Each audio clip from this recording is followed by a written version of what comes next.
वाजता काश्मीर हे ऐकलं होतं, मात्र आता काँग्रेसची पाच वाजता काँग्रेस झालेली आहे असं वक्तव्य मुख्यमंत्र्यांनी नांदेडच्या सभेत केलं होतं. काय होतं त्यात? मुख्यमंत्र्यांना देशाचा इतिहास नीटचा माहीत नाही, कारण जी मुस्लिम लीग, जिन्नांची मुस्लिम लीग होती, ही जनसंघाचा मित्रपक्ष होता आणि ज्या काही व्यक्तींचं भाजप जे महिमामंडन करतं त्यामध्ये श्यामाप्रसाद मुखर्जी यांच्या नावाने महाराष्ट्रात काही योजना या देवेंद्र फडणवीसांनी मुख्यमंत्री असताना सुरू केल्या.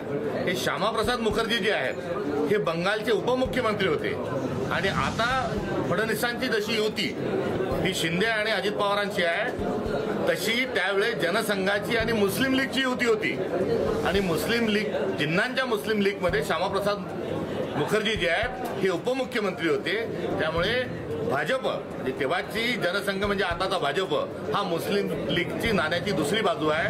ही वस्तुस्थिती आहे. ही वस्तुस्थिती सोडून ज्या एका पाकिस्तानचे दोन पाकिस्तान केले आणि जो नेहरूंमुळे, पटेलांमुळे जो काश्मीर आपण वाचू शकलो, काश्मीरी लोकांना सोबत घेऊन वाचू शकलो आणि जो काश्मीर भारताचा अविभाज्य घटक आहे, हे जे काँग्रेसची भूमिका होती.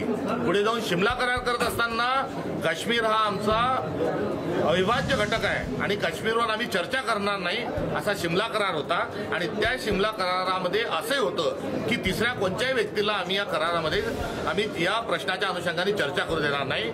मात्र आता हा काँग्रेसचा काश्मीरच्या अनुषंगाने असणारा संघर्ष आणि शिमला करार याचा विसर मोदींना पडला आहे आणि आता जी शीतयुद्ध थांबल्याची जी सीज फायरची जी घोषणा आहे, युद्ध थांबण्याची घोषणा, ही आता अमेरिकेतून झाली. याचा अर्थ काय तर शिमला करार हा मान्य नाही का?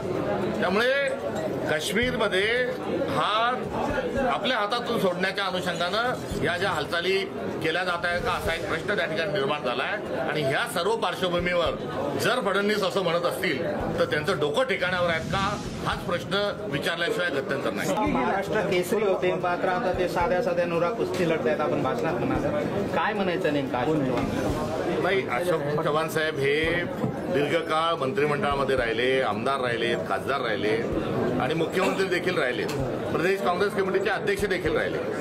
त्यांचे वडील आदरणीय शंकरराव चव्हाण साहेब हे मुख्यमंत्री राहिले. केंद्रामध्ये अनेक मोठ्या मोठ्या जबाबदाऱ्या, संरक्षण मंत्रालय, गृह मंत्रालय, प्लॅनिंग कमिशन अशासारख्याही जबाबदाऱ्या त्यांनी स्वीकारल्या आणि या अर्थानं ते मतब्बर स्वरूपाचे एक राजकारणी घराणा आणि राजकारणी व्यक्ती होते. शंकरराव चव्हाण साहेब हे हिंद केसरी होते, तर अशोकराव चव्हाण साहेब एक काँग्रेस पक्षामुळे हे महाराष्ट्र केसरीच्या कुस्त्या लढत होते. मात्र त्यांनी अलीकडच्या काळात महाराष्ट्र केसरी न सोडता पैलवान आता जर जत्रेत ते कुस्त्या खेळायला लागले आणि स्थानिक स्वराज्य संस्थेच्या निवडणुका आम्ही जिंकणार म्हणून जर ते पुंगानी जर वाजवत असतील तर एकंदरीत त्यांच्या या अवस्थेवर आणि या नुरा कुस्त्या खेळण्याच्या त्यांचा जो प्रकार या ठिकाणी चालला आहे हे बघून मला हळहळ वाटली, दुःख व्यक्त झाले आणि ते माझं दुःख मी व्यक्त केलं.